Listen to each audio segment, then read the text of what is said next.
नमस्कार, Venus astro में आप सभी का मैं स्वागत करती हूँ। आज एक बहुत ही रोचक टॉपिक लेकर आई हूँ मैं। और कहते हैं ना कि ज्ञान जितना बांटेंगे उतना ही बढ़ेगा, तो उसी उद्देश्य के साथ आज मैं ये वीडियो आप तक पहुँचाना चाहती हूँ। क्योंकि कोई भी ज्ञान आपका खुद का ज्ञान नहीं होता, कहीं ना कहीं से आपने अर्जित किया होता है। परंतु यदि आपको उस ज्ञान में कुछ ना कुछ सीखने को मिलता है तो आप ज़रूर दूसरों तक उस ज्ञान को पहुँचाइए। तो आज मैं वही करने जा रही हूँ, लेकर आई हूँ एक पुनर्जन्म की कहानी, जो आपके इस जन्म को दर्शाएगी कि आखिर आप जो इस जन्म में आए हैं, कौन सा ऐसा दायित्व, कौन सा ऐसा कर्म पेंडिंग आपका रह गया था जिसे पूरा करने के लिए आप आए हैं। और बहुत ईजिली आप इसे जान सकते हैं सिर्फ अपने जन्मांक को जानकर। जैसे यदि आपका जन्म तिथि 15 है तो 5 और 1 6 होता है, उसी को ऐड करके आपका 6 जन्मांक कहलाएगा। इसी तरीके से आपको ऐड ऑन करना है। तो आइए आज हम सबसे पहले जानेंगे मूल्यांक 1 वाले, जिनका जन्मांक 1 नंबर है। यानी या तो आपका 1 नंबर होगा, या आपका 10 हो सकता है, या 28 होता है। तो 2 और 8 प्लस 2 और 8 10 होते हैं, और 1 एंड 0 1 ही रह जाता है। तो उसको आप प्लस करके देखेंगे तो 28 10 एंड 1 नंबर वालों का मूल्यांक, आप जन्मांक जो होगा वो 1 ही नंबर होगा। तो आज हम उन्हीं के ऊपर कुछ बातें बताएंगे कि आखिर इस जन्म में क्या लेकर ये आए हैं। तो सबसे बड़ी बात ये कि 1 नंबर जो होता है सूर्य का नंबर होता है। तो इनमें सूर्य जितना तेज पाया जाता है, लीडरशिप क्वालिटी इनके अंदर भरपूर होती है। और पिछले जन्म में कहीं ना कहीं ये नेता या किसी संस्था के बहुत बड़े अधिकारी, या फिर ये राजा रहे हो सकते हैं।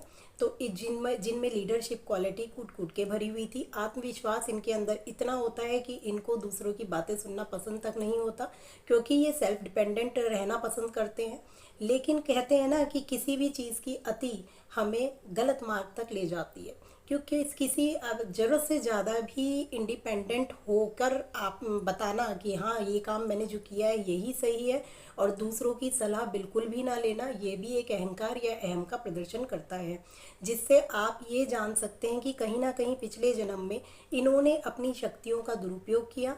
जैसे कि यदि आप नेता थे या आप राजा थे, तो आपने दूसरों पर अपनी बातों को थोपने की कोशिश की। यानी आपके अंदर ये लीडरशिप क्वालिटी इस कदर थी कि जो मैं कह रहा हूँ वही सही है, पत्थर की लकीर हो गई जैसे। तो वो चीज़ें इनकी नेगेटिव थी। इसी वजह से इनको इस जन्म में ये दोबारा से भगवान ने भेजा 1 नंबर लेके ही, कि आपको सब कुछ मिलेगा, नेतृत्व की क्वालिटी मिलेगी, सूरज जैसा तेज मिलेगा। लेकिन अब आपको जो पिछली बार का आपका अहंकार था, अहम था, उसको त्याग कर इस 1 नंबर को साधना है और अपने जीवन को बहुत अच्छा बनाना है। दूसरी चीज़ इनमें क्योंकि हर एक इंसान कहता है कि सत्ता से ज़्यादा ज़रूरी होता है कि सेवा भाव आपके अंदर होना। क्योंकि सत्ता तो जब मिलती है तो इंसान एक अभिमान, एक घमंड उसके अंदर आ जाता है स्वाभाविक रूप से। लेकिन अगर आपके अंदर वो घमंड बहुत एक लिमिट में है, क्योंकि सब में नेचुरल है कि वो ऑटोमेटिकली आता है, लेकिन उस अहंकार या अभिमान के साथ आपके अंदर सेवा का भाव भी विराजमान ज़्यादा होना चाहिए। ना कि दूसरों के ऊपर अपनी बातों को थोपना। आपको भेजा गया है दूसरों को दिशा, सही मार्ग दिखाने के लिए, आप दिखाइए। अब बहुत, क्योंकि आपके अंदर एक ऐसी क्वालिटी है जो दूसरों को अच्छा मार्ग दिखा सकती है, प्रशस्त कर सकती है कि आप अगर इस मार्ग पर चलेंगे तो आपको ये लाभ होगा। क्योंकि राजा का तो काम यही है कि प्रजा के लिए वो अच्छे से अच्छा करे, उनको उनको बताए कि क्या सही है क्या गलत है। तो आपको भेजा ही इसलिए गया, बस अपने उस नेगेटिव पॉइंट्स को दूर करके आप आगे बढ़िए। और डेफिनेटली आपको जो 1 नंबर है बहुत ऊंचाइयों तक लेकर जाएगा। क्योंकि सूर्य का काम यही है कि खुद जलता है लेकिन दूसरों को प्रकाशित करता ही है। उसके अंदर एक धैर्य की भावना होती है सूर्य के अंदर। क्योंकि कितना भी जल जाए लेकिन वो कभी उगना नहीं छोड़ता। अपना जो उसका व्यक्त मतलब नेचर कहेंगे सूर्य का, चमकना, वो नहीं छोड़ता। तो वही चीज़ इनको भी अपनानी है कि हमको अपने अंदर सेवा का भाव लाना है। और जो अहम की भावना अगर आपके अंदर है, इस जन्म में आप महसूस कर रहे हैं कि लोग आपकी बात नहीं मान रहे हैं, आप जबकि अच्छे के लिए बोल रहे हैं, तो आप समझ जाइए कहीं ना कहीं आपका पिछले जन्म का कर्म वापस लौटकर आपको दिखाना चाह रहा है कि आपको बातों को मनवाना नहीं है ज़बरदस्ती, उन बातों को समझाना है दूसरों को इस तरीके से कि उनको ये ना लगे कि ये सिर्फ अपनी चला रहे हैं। तो अब आप ये देखिए कि किस तरीके से आप ये कर सकते हैं। 1 नंबर वालों को हमेशा सूर्य देव को नमस्कार करते रहना चाहिए। जो बहुत ज़रूरी होता है कि इनके दिन की शुरुआत ही सूर्य देव से होनी चाहिए, क्योंकि हैं ही सूर्य देव का प्रतीक 1 नंबर। तो इसी के साथ नमस्कार। नमस्कार। आइए बात करते हैं मूल्यांक 2 वालों की। यदि आपका जन्मांक 2 है, 20 है, 11 है या 29 है, तो आपका जो जन्मांक है वो नंबर 2 में आता है। तो ये वीडियो आपके लिए है। तो 2 नंबर जो आता है वो मून असाइन करता है, यानी आप जो है चंद्रमा का जो आप क्वालिटीज़ ये होती हैं वो आपके अंदर भरपूर पाई जाएंगी। जैसे चंद्रमा शिथिलता का प्रतीक माना जाता है और भावनात्मक भी जो हमारे को मिलता है, जो बहुत ज़्यादा इमोशंस होते हैं वो हमारे को चंद्रमा से ही मिलते हैं, क्योंकि चंद्रमा हमारा मन का भी कारक है। तो ऐसे लोग बहुत भावुक होते हैं, बहुत संवेदनशील होते हैं, और ये दूसरों की बातों में अगर कोई इनके सामने अपने इमोशंस लेके आ जाता है तो ये बहुत अधिक बह जाते हैं उन इमोशंस में, और उनको सर्वोपरि मानने लगते हैं कि इसका दुख बहुत ज़्यादा बड़ा हो गया है, और बार बार खुद ही आगत होते हैं, क्योंकि उसको ये कोप अप तो कर नहीं पाते या उसको समझा तो पाते नहीं, खुद ही उसके दुख में दुखी ज़रूरत से ज़्यादा हो जाते हैं और अपने आप को खुद ही इमोशनल आघात पहुंचाते रहते हैं। अब बार बार यदि आपके साथ ऐसा हो रहा है कि आपके रिश्तों से ही आपको दुख मिल रहे हैं, कोई आपकी बातों को समझ नहीं पा रहा है, और कहीं ना कहीं आपके रिश्तों में मतलब रिश्ते खराब हो रहे हैं, अपने ही रिश्ते ऐसे कि आपको इमोशनली कष्ट मिल रहे हैं, तो कहीं ना कहीं आपके पुनर्जन्म का ये कर्म है कि आपने पिछले जन्म में कहीं ना कहीं किसी के भावनाओं को अनदेखा किया होगा या उनकी भावनाओं को आपने तवज्जो नहीं दी होगी। सेम वो इस जन्म में आपके साथ हो रहा है कि आप भावनात्मक रूप से बह भी रहे हैं तो सामने वाला आपको नहीं समझ पा रहा है, और आपको वही दुख हो रहा है जो आपने पिछले जन्म में कहीं ना कहीं किसी ना किसी को दिया होगा। तो आपको सबसे पहले तो अपने इमोशंस पर कंट्रोल करने के लिए चंद्रमा को बैलेंस करना होगा, अपने मन को बैलेंस करना होगा कि हमेशा कुछ कहने से ज़्यादा आपको सुनने की प्रवृत्ति होनी चाहिए। आप लोग अपने दुखों के आगे या अपने इमोशंस के आगे दूसरों की सुनना ही नहीं चाहते। तो सबसे पहले अपने मन को बैलेंस करके दूसरों की दुख दर्द को सुनिए, समझिए, और उन पर उनको मतलब उनकी हेल्प भी कीजिए। लेकिन इतना भी मत सुनिए कि आपको ये पता होना चाहिए कि किस लिमिट तक सामने वाला आपको अपने दुख बता रहा है, समझा रहा है। आपको पता होना चाहिए कि मतलब जिसे कहते हैं ना, इमोशनल फूल आपको नहीं बनना है, क्योंकि चंद्रमा आपके अंदर बहुत ज़्यादा ये क्वालिटी दे देता है इमोशंस वाली। तो आप दूसरों के दुख से दुखी भी हो जाते हैं बहुत अधिक, तो उतना दुखी भी नहीं होना। इसीलिए कहा जाता है कि ऐसे लोगों को हमेशा चंद्रमा को, अपने मून को बैलेंस करना चाहिए। सबसे अधिक प्रॉब्लम ये आती है जिनका मन बैलेंस नहीं होता, तो वो कोई भी निर्णय नहीं ले पाते, उनको अपनी लाइफ में डिसीजंस मेकिंग पावर इनके अंदर बहुत कम होती है। ये हमेशा दूसरों पे डिपेंड होकर चलते हैं कि कोई अगर इन्होंने सोचा कि मैं ये काम करूं तो इनको लगेगा कि कोई आके कह दे हाँ ये काम तुम कर लो, ये तुम बिल्कुल सही कर लोगे। इन्हें अपने अंदर कॉन्फिडेंस की कमी आ जाती है, निर्णय नहीं ले पाते डटकर। क्योंकि अब आप देखिए कि कितना अच्छा नंबर इन्हें मिला है, ये अर्धनारीश्वर का नंबर कहलाता है, क्योंकि 1 और 1 जो ये 2 नंबर मिला था, 1 और 1 मिलकर बनता है, यानी शिव और शक्ति का मिलन है इसमें। कहा जाता है जब पार्वती जी ने घोर तपस्या की थी शिव जी को पाने के लिए, तो शुरू में शिव जी ने भी उन्हें बहुत नहीं मतलब इतनी जल्दी एक्सेप्ट नहीं किया था, परंतु एक समय ऐसा आया था कि शिव जी स्वयं उनको उनकी साधना देखकर मोहित हो गए थे, या उनको मतलब उनको उन्होंने एक्सेप्ट कर ही लिया था, और वो बन गए थे अर्धनारीश्वर का रूप शिव और शक्ति। तो कहते इसीलिए कहा जाता है कि साधना में वो शक्ति होती है, आपकी साधना में, आपकी सेवा में वो शक्ति होती है कि अच्छे से अच्छे का तप जो है वो भंग कर सकती है। तो आपको देखना है कि जीवन में क्या ऐसी कमियां आपके अंदर रह गई थी या रह रही हैं। अगर वो चीज़ें रिपीट हो रही हैं तो आप समझ जाइए कि कहीं ना कहीं चंद्रमा बहुत ज़्यादा आपका डिसबैलेंस हो रहा है, आपको उसको सही करना है। उसके लिए सबसे पहले जो चीज़ें मैं बताऊंगी 1 और 2 और 3 नंबर वालों के लिए इकट्ठे ही बताऊंगी। आप इसके लिए वीडियोस देखिए, तभी आप समझ पाएंगे कि आखिर आपको अपने जीवन में ऐसा क्या करना है जिसकी वजह से आप अपने नंबर को बैलेंस कर सकते हैं। तो सबसे पहले तो बस इतना ज़रूर मैं कहूँगी कि जो आपका नंबर होता है उस देवी देवता की पूजा इन लोगों को हमेशा करते रहनी चाहिए। शिव जी की साधना जरूर करें, और साथ में ओम सोम सोमाय नमः का पाठ जरूर करा कीजिए, जिससे आपका मन बैलेंस हो और आप डिसीजंस ले पाएँ, समझ पाएँ, अपने अंदर वो कॉन्फिडेंस जागृत कर पाएँ जो आपके अंदर कमी है या निर्णय लेने में जो दिक्कतें आती हैं वो आपकी बैलेंस होनी शुरू हो जाएंगी। और दूसरे के दुख को ज़रूर समझिए, सेवा का भाव अपने अंदर रखिए, सुनिए, समझिए और माफ़ कर दीजिए दूसरों को, तभी आपका ये चंद्रमा बैलेंस होगा। नमस्कार। नमस्कार। बात करेंगे हम मूल्यांक 3 वालों की, जिनका डेट ऑफ बर्थ नंबर 3 है या फिर आपका 12 है या 21 है या फिर आपका 30 है। तो अगर इनमें से आपका जन्मांक है तो आप समझ लीजिए कि आपका जो मूल्यांक है वो नंबर 3 होगा। तो नंबर 3 वाले क्या कर्मांश लेकर आए हैं पुनर्जन्म के, आइए जानते हैं।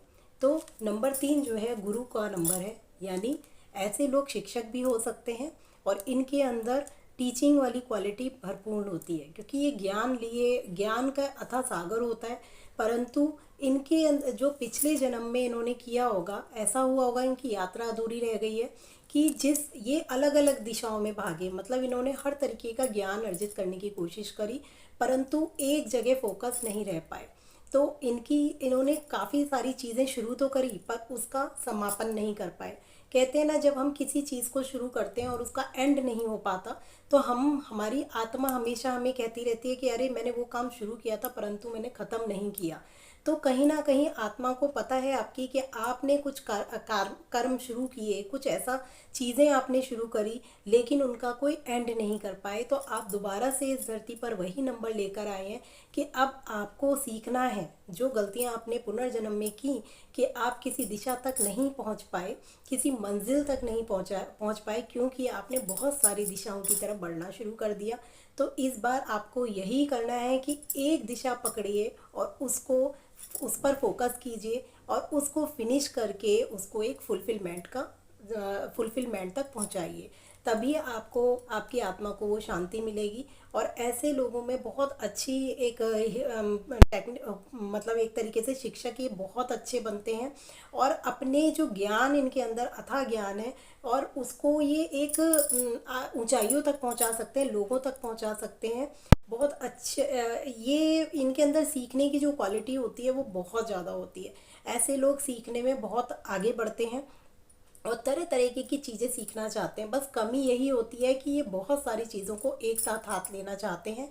इसीलिए इन लोगों के लिए यही है कि आप पहले एक चीज़ या दो चीज़ पकड़िए और उनको ख़त्म कीजिए, तभी किसी चीज़ दूसरी चीज़ पर आपको बढ़ना है। तभी इन चीज़ों पे, क्योंकि ये ब्रह्मा जैसे रचित, ब्रह्मा का नंबर है, गुरु एक ब्रह्मा है, गुरु ही ब्रह्मा है। तो ब्रह्मदेव ने जैसे सृष्टि की रचना की वैसी ही इनके अंदर भी रचनात्मक क्वालिटी बहुत अधिक होती है। किसी भी चीज़ की रचना कर सकते हैं, लेकिन कहते हैं ना कि हर चीज़ के पीछे कोई ना कोई नेगेटिव पहलू होता है। तो इनको बस अपना यही समझना है कि अगर मैंने किसी चीज़ की रचना की है तो मुझे उसका फुलफिलमेंट भी करना पड़ेगा, आगे उसको ख़त्म करना पड़ेगा। यानी किसी काम को शुरू करें तो उसको ख़त्म ज़रूर करें। यही नंबर 3 वालों को सीखना है इस जन्म में। और यदि आपने ये कर लिया तो डेफिनेटली आप अपने इस नंबर 3 का बहुत अच्छा लाभ उठा पाएंगे और आप खुद देखेंगे कि किस हद तक आपको मतलब कितना अच्छा आपको इसका इम्पैक्ट मिल रहा है जब आप करते हैं। तो आइए नेक्स्ट वीडियो, मतलब इसके आगे हम यही जानेंगे कि आखिर ये जो 1, 2 और 3 नंबर्स वाले लोग होते हैं इनको अपने जीवन में ऐसी कौन सी 3 बहुमूल्य बातें याद रखनी चाहिए जिसकी वजह से इस जन्म को ये बैलेंस कर सकते हैं। तो ये बहुत अच्छे पॉइंट्स हैं, आप इनको कर सकते हैं अपनी डेली लाइफ में। तो मैं इन्हीं पॉइंट्स के बारे में आज आपको बताना चाहूँगी कि सबसे पहला पॉइंट आपका ये होता है कि इनको आभार प्रकट करना आना चाहिए। और ये आभार प्रकट करने से मतलब क्या है? मतलब ये है ग्रैटिट्यूड शो करना, क्योंकि ग्रैटिट्यूड आपका थैंक यू भी होता है, सॉरी भी होता है, ये सब ग्रैटिट्यूड वर्ड्स हैं। या कोई आपके लिए कुछ करे तो उसके लिए 2 पंक्तियां तारीफ़ की बोलना, ये ग्रैटिट्यूड है। तो ये 1, 2 और 3 जिनके भी नंबर्स हैं या जिनके तो उनको ये चीज़ ज़रूर आनी चाहिए। डेली आपको एक डायरी लेनी है या डायरी भी नहीं ले सकते हैं, डायरी में आप 3 ऐसे विशेष या 3 ऐसे आभार प्रकट करिए जिनको आपको लगता है कि उन्होंने आपकी लाइफ में हेल्प करी। डेली आप करें, यानी आज अगर आपके साथ किसी ने बहुत अच्छा किया या आपके पूरे दिन में किसी ने आपके साथ मतलब काफ़ी कुछ अच्छा किया है तो आप उसको आभार प्रकट सामने से तो कर ही रहे हैं, या नहीं भी कर पा रहे हैं तो उसको अपनी एक डायरी में नोट जरूर कीजिए कि इस व्यक्ति ने मेरे लिए ये किया, इसके लिए मैं इसका आभार प्रकट करता हूँ।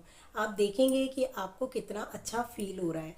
पहली बात तो आभार उसी व्यक्ति को प्रकट करिए, लेकिन 3 ऐसी विषय अपनी डायरी में लिखिए या फिर अपने मन में ही उन चीज़ों को, उनको थैंक्स कहना सीखिए। सेकंड होता है आपका कोई ना कोई क्रिएटिव वर्क आपको अपनी लाइफ में ज़रूर करते रहना चाहिए।